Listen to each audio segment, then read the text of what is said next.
Salut les amis pêcheurs et passionnés de nos magnifiques plans d'eau québécois. Bienvenue sur ma chaîne pour un nouveau bulletin de pêche. Aujourd'hui, on va décortiquer ensemble les conditions qui nous attendent pour la semaine du 13 au 19 octobre 2025. Accrochez-vous car cette période de l'année est souvent synonyme de surprise et de belles prises pour ceux qui savent où et comment chercher. Cette semaine sera particulière, avec des changements météorologiques qui vont directement influencer l'humeur de nos poissons. On va voir comment ces variations, du léger refroidissement de l'eau aux phases lunaires, vont dicter les meilleures stratégies pour ne pas revenir bredouille. Préparez vos carnets, car je vais vous donner des conseils concrets et des astuces de pros pour transformer chaque sortie en succès. Passons maintenant aux espèces qui seront les stars de cette mi-octobre et comment les aborder. On va se concentrer sur deux de mes préférés à cette période de l'année. Le doré jaune et le grand brochet, des prédateurs qui se préparent activement pour l'hiver. Pour le doré jaune, mes amis, c'est le moment idéal. Où les chercher? À l'automne, les dorés commencent leur migration vers des eaux plus profondes pour se regrouper avant l'hiver.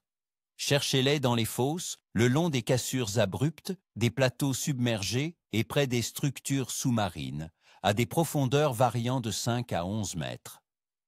Plus la semaine avance et que l'eau se refroidit, plus ils auront tendance à s'enfoncer. C'est là que votre sonar devient votre meilleur allié pour repérer ces regroupements de poissons. Sur quoi les pêcher? La pêche verticale avec des têtes de gigues lourdes, d'une demi-once à 2 onces selon le courant. Montez avec des leurres souples, imitant des petits poissons fourrages, est une technique redoutable. Le shad ou le tube en couleur naturelle comme le vert, le brun ou le blanc perlé fonctionne souvent très bien. L'animation doit être lente et méthodique. Laissez le jig toucher le fond, puis effectuez de petits mouvements subtils pour simuler une proie affaiblie. Le trolling lent avec des poissons nageurs qui plongent profond est aussi très efficace pour couvrir de vastes zones. Quant au grand brochet, le requin d'eau douce, il reste très actif et agressif en octobre, surtout par temps gris et venteux. Où le chercher? Les brochets affectionnent toujours les zones peu profondes et riches en végétation, comme les herbiers denses, les bordures de roseaux et les troncs d'arbres immergés. Ce sont des zones d'embuscade parfaites. Mais avec le refroidissement de l'eau, ils peuvent aussi se tenir en bordure de ces herbiers, à proximité des premières cassures, vers des eaux un peu plus profondes, là où ils peuvent facilement intercepter les poissons fourrages qui s'y aventurent. Sur quoi le pêcher? Les spinnerbait avec des palettes Colorado ou feuilles de saule, montés avec un swimbait ou un grub souple pour augmenter le volume et le réalisme, sont excellents. Les grosses cuillères tournantes, comme les Mepps Musky Killer, sont aussi des valeurs sûres pour cibler les gros spécimens. Pour les pêcher dans la végétation dense, un swimbait monté en Texas rig plombé est anti-herbe et très efficace. N'oubliez pas l'avançon en fluorocarbone d'un diamètre similaire à votre ligne principale pour une discrétion maximale et une bonne résistance à l'abrasion. Variez la vitesse de récupération. Parfois, une récupération rapide les énerve, d'autres fois, un arrêt repart les fait craquer. Passons maintenant à la théorie derrière tout ça, histoire de bien comprendre pourquoi on va pêcher comme ça. C'est crucial pour anticiper et s'adapter sur l'eau. Pour la météo, cette semaine s'annonce typiquement automnale à Montréal. Le lundi 13 octobre, nous aurons un temps majoritairement nuageux avec des températures oscillant entre 10 et 13 degrés Celsius et une faible chance de pluie. Le mardi 14, le ciel sera partiellement nuageux avec des températures similaires, de 9 à 15 degrés et toujours de faibles précipitations. Le mercredi 15, la couverture nuageuse persistera, les températures baisseront légèrement, entre 6 et 12 degrés, avec une possibilité de pluie légère en soirée. Le jeudi 16, les températures continueront de chuter, de 4 à 10 degrés, avec un ciel principalement nuageux. Le vendredi 17, Attendez-vous à un temps partiellement nuageux et frais, avec des minimales autour de 3 degrés et des maximales atteignant 11 degrés. Le week-end, le samedi 18, sera encore nuageux avec des températures entre 7 et 10 degrés et de la pluie légère la nuit. Enfin, le dimanche 19 octobre, la pluie sera plus présente, avec des températures de 10 à 13 degrés. Ces variations de température et les précipitations influencent directement la pression atmosphérique et la turbidité de l'eau, rendant les poissons plus ou moins actifs et les poussant à chercher des zones de confort. La température de l'eau dans le fleuve Saint-Laurent, aux alentours de Montréal, sera en mode refroidissement progressif. La moyenne en octobre est d'environ 11,5 degrés Celsius et on s'attend à ce qu'elle baisse vers les 10,6 degrés cette semaine.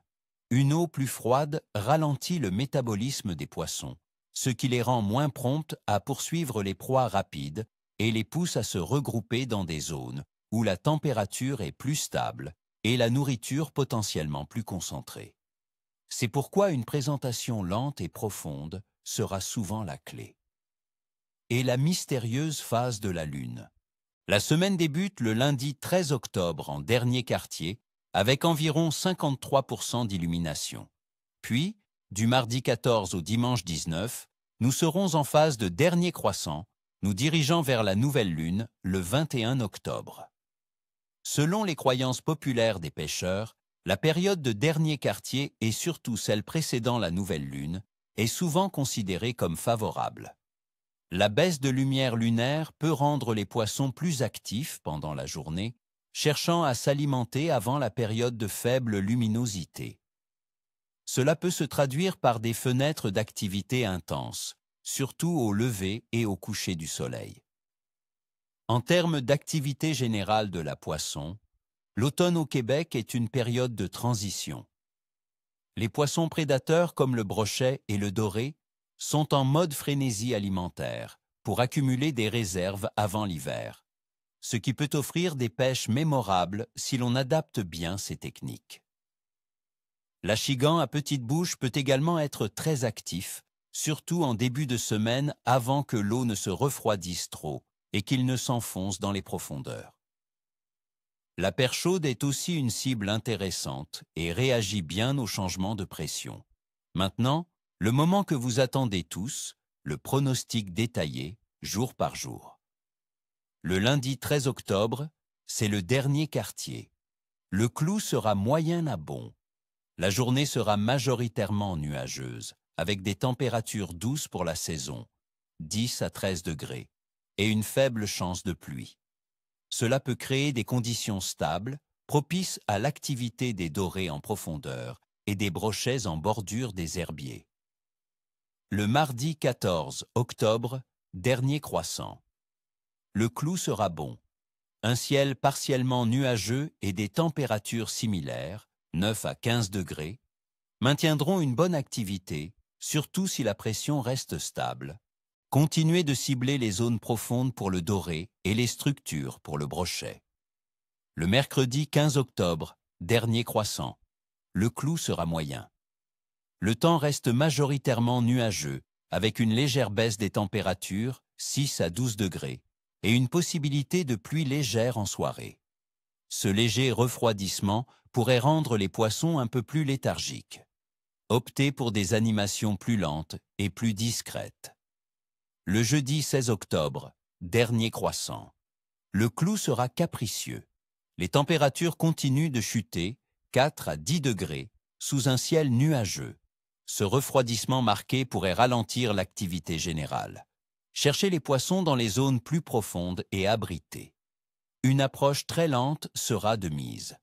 Le vendredi 17 octobre, dernier croissant. Le clou sera faible à moyen.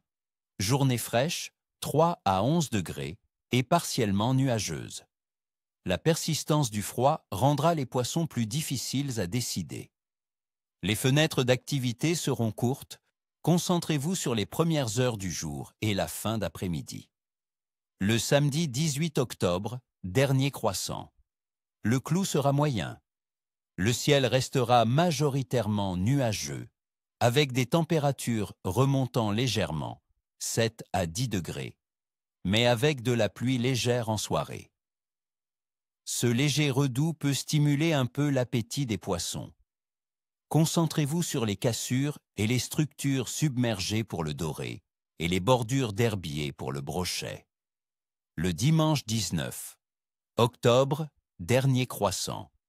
Le clou sera moyen à bon. La journée sera pluvieuse avec des températures entre 10 et 13 degrés. Les jours de pluie et de basse pression peuvent parfois réactiver les poissons, surtout les prédateurs. C'est le moment de tenter les leurs avec des vibrations fortes. Voilà mes amis, vous avez maintenant toutes les cartes en main pour affronter cette semaine de pêche d'automne au Québec. J'espère que ces prévisions vous aideront à mieux planifier vos sorties et à remplir vos bourriches. N'oubliez pas, la patience et l'adaptation sont les clés de la réussite. Je vous souhaite à tous ni queue ni tête, comme on dit chez nous, pour des prises mémorables. Si vous avez aimé cette vidéo, un petit pouce bleu me ferait énormément plaisir. Et n'oubliez pas de vous abonner pour ne rien manquer de mes prochaines aventures et de mes pronostics. Et surtout, dites-moi en commentaire, quelles sont vos espèces favorites à pêcher en automne au Québec? Sur quoi avez-vous eu du succès la semaine dernière? Partagez vos astuces, j'ai hâte de vous lire. À très vite au bord de l'eau.